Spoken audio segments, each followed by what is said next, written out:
یہودی عورت نے حضور پہ جادو کیا تھا. ہاں یہودی لڑکیوں نے، لبید ابن العاصم ایک یہودی جادوگر تھا، اس کی بیٹیوں نے جادو کیا، وہ تو نہیں چلا. لیکن پھر لبید ابن العاصم بدبخت نے خود جادو کیا. اس جادو کا حضور پہ اثر ہوا، لیکن دنیاوی معاملات میں، دین کے معاملے میں کوئی اثر نہیں ہوا. نماز میں، تلاوت میں، قرآن میں، تبلیغ میں کوئی اثر نہیں ہوا.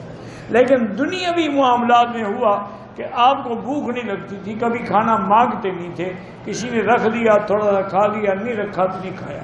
اور اپنی بیویوں کے پاس جانے کی رغبت بھی ختم ہو گئی، خواہش بھی ختم ہو گئی، اور وہ طاقت بھی ختم ہو گئی. تو ایک دن حضور پاک سو رہے تھے کہ ایک آدمی سرانے کی طرف کھڑا ہوا اور ایک پاؤں کی طرف. حضور خواب میں دیکھ رہے ہیں. اس نے پوچھا ما بہذا الرجل، آپ کو کیا تکلیف ہے؟ تو جو سرانے میں کھڑا تھا اس نے کہا مطبوب، آپ پر جادو کیا گیا ہے. انہوں نے کہا کس نے جادو کیا ہے؟ تو اس نے کہا لبید ابن العاصم یہودی نے. انہوں نے کہا کہ وہ جادو کس چیز میں ہے؟ انہوں نے کہا کہ فی مشتن و مشادت، ایک کنگھی میں آپ کے بال ہیں، اس پہ جادو ہے، اور فلاں جگہ ایک کنواں ہے ویران، اس کے اندر دفن ہے.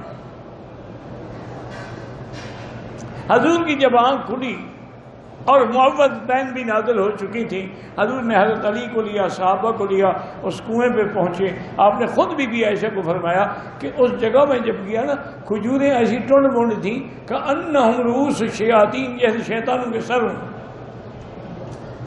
اور پانی جو تھا کل ہننا ہے، حضور نے فرمایا ایسا پانی رنگ تھا جیسے میں بھی ملی ہوئی ہے اس میں.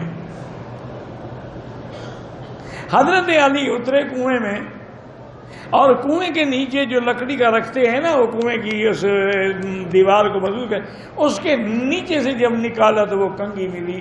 حضور پاک کے بال مبارک اس میں یوں لپیٹے ہوئے تھے اور سوئیاں لگی ہوئی تھی. حضور پاک نے وہ سوئیاں بھی کھولنی شروع کی اور قل اعوذ برب الفلق، اس صورتیں بھی پڑھنی شروع کی. اور صحابہ کہتے ہیں جیسے جیسے سوئی حضور نکالتے نا چہرہ کھل جاتا. جب ساری سوئیاں نکل گئی حضور کا چہرہ 14ویں کے چاند کی طرح روشن ہو گیا، اور آپ نے وہ لے کے پھر کنویں میں پھینک دیا. بی بی عائشہ نے کہا حضور لے آتے، ہم بھی دیکھتے، پر میں نہیں چاہتا تھا کہ اس وجہ سے مدینے میں فتنہ کھڑا ہو جائے، لوگ اٹھ کے لڑائی شروع کرتے. پر اللہ نے مجھے بچا لیا ہے، تو پھر فتنے کو ظاہر کرنے کی کیا. تو جادو ہوتا ہے، سب پہ ہوتا ہے. فرق اتنا ہوتا ہے کہ اہل علم پر جادو دین کے مسئلے میں اثر نہیں کرتا. ویڈیو کے نیچے سبسکرائب کے بٹن پہ کلک کریں، بیل کے آئیکن پہ کلک کیجئے تاکہ ہر نئی ویڈیو کی نوٹیفیکیشن آپ کو مل جائے.